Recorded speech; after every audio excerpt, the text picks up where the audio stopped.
Jeg har trykket Cepheider og Cepheids-stjerner og Big Bang, og inden for det, så er det jo selvfølgelig noget med kosmologi at gøre, og man er jo nysgerrig på at måle afstanden i rummet, og en af de måder, som man plejede at gøre det på, eller som man selvfølgelig også stadig gør, men ikke ud til de lange stjerner. Men den måde, som man så gør det på, det er ved, at man bruger parallaxemetoden. Og parallaxemetoden er i princippet med, at hvis vi har vores jord her, og vi har vores jord her, når vi cirkler rundt om solen, så vil vi jo hvert halve år være placeret på den anden side af solen. Den kan også ud på princippet med, at hvis du har din finger, og du blinker fra højre til venstre, altså jo længere væk din finger kommer, jo mindre ser du faktisk din finger rykker dig, og omvendt. Ud fra det princip, så udpeger man så to fiksstjerner, som man som ikke rykker sig, når vi er på den anden side af jorden. Og så ud fra det, så vores stjerne, som vi gerne vil finde afstand til, så kan vi lave en trekant, og så finde afstanden ved at måle vinklen, hvis vi tager den her streg lidt bedre, mod vinklen, som vi kalder for P. Så vi ved, at fra solen ud til jorden, så er der en astronomisk enhed. Det er også 3,26 lysår. Og vi ved, at når vi har den, så kan vi bare finde, fordi hvis vi kender vinklen, så kan vi finde afstanden. Jeg kan også lige sige, at det her det er 2p, men så kan vi finde afstanden ved bare at bruge, ved at tage tangens til vinklen. Der er også bare lige det problem, at vinklerne de er så små, at de er svære at beregne. Så derfor, fordi vi angiver dem i grader, så derfor bliver vi nødt til at give dem en ny enhed, nemlig buesekunder og bueminutter, hvor et bueminut er en 60. og et buesekund er en 60. gang er 60 gange 60, så altså en 3600 del af en grad. Altså en meget lille grad. Så hvis vi for eksempel skulle finde afstanden ud til den her stjerne, så vil vi jo så bare sige 3,26 lysår divideret med afstanden, som så vil være buesekunder, eller så vil være vinklen i buesekunder. Og så vil vi kunne finde afstanden ud til den stjerne, som vi gerne vil se, det er to fiksstjerner. Problemet var så bare lige, at vi kan ikke se så langt ud, som vi rent faktisk gerne vil, og derfor bliver vi lidt begrænset. Men det er så her, hvor at Henrietta, det er så her, hvor man kommer på man kommer på ideen om, at man kan måle stjerners afstand ud fra deres absolutte lysstyrke. Men som sagt, så kræver det, at man ved, hvad den ligesom er. Altså vi skal kende deres lysstyrke, men vi så også skal kende deres absolutte lysstyrke. Og derfor så finder man formlen, hvor han er i lysstyrke, givet den absolutte lysstyrke, divideret med 4 pi gange r i anden. Og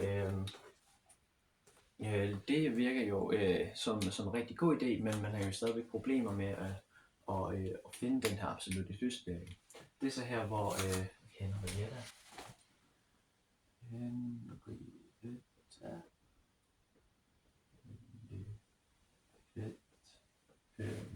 hun kommer på banen. Hun er ansat som computer, men det lykkes hende alligevel at komme frem til, at stjerner står, hun ser nogle stjerner, som der står og blinker, og de gør det i sådan de her intervaller. Hun finder nemlig på Cepheids-stjernen, som de her blinkende stjerner, som følger en bestemt periode. Og det er så også det der, hun bliver ikke kendt for det, fordi at ham, som der ligesom har hyret hende, ligesom tager lidt æren for det. Men hun finder jo ligesom frem til, at man kan finde en afstand til en stjerne, baseret på den bølgelængde, den har. Og altså ved at slå de to metoder sammen, parallaksmetoden og Henriettes metode, så kan man altså finde afstanden ud til de her Cepheidstjerner. Og det begyndte man så på, og man fik lavet nogle tabeller over dem og nogle grafer. Blandt andet får man lavet grafen, hvor man så har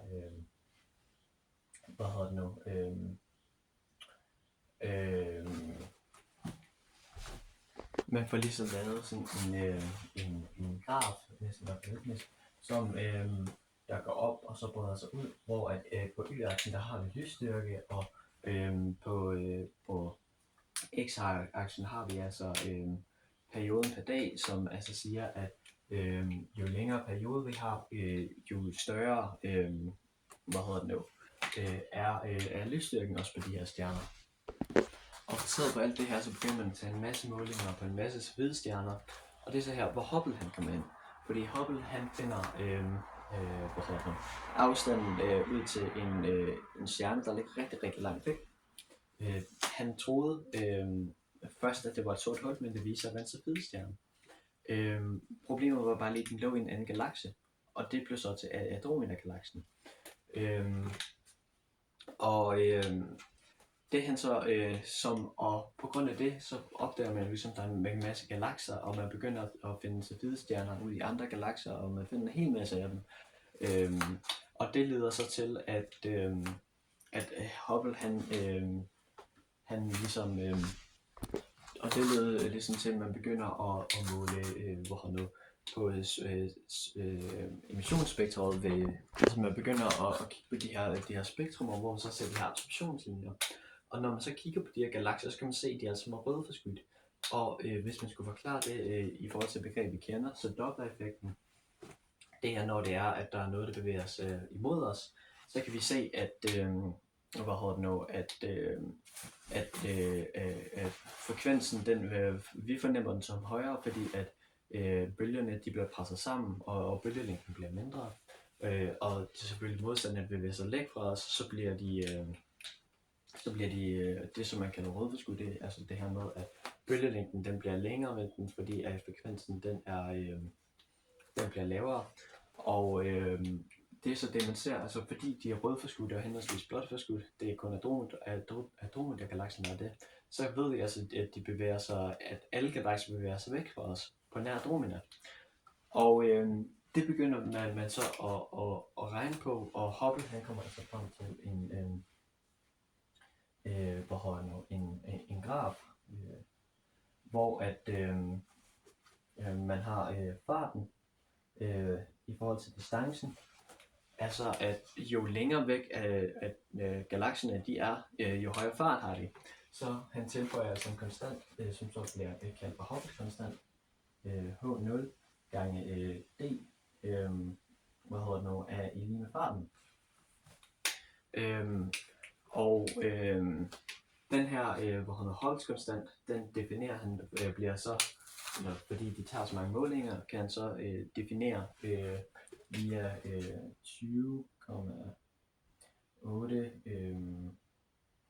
kilometer per sekund divideret med mega lysår. Hvis man så går ud fra, at alle galakser har bevæget sig med den samme fart i forhold til tiden, så kan man altså også regne tilbage og finde ud af, hvor gammelt universet er. Så det er jo lige præcis det, man gjorde. Altså man siger, at t i lige med fart divideret med distance, og man udsætter, distance divideret med fart, og så derfor så kan man så sige, at tiden er fundet ved at sige 1, og så divideret med Hubbles konstant, 20,8 gange km per s mega lysår. Og man når altså frem til via den her beregning, at universet er cirka 13,6 milliarder år gammelt. Selvfølgelig kun hvis universet Eller selvfølgelig kun hvis de har bevæget sig med den samme konstante hastighed.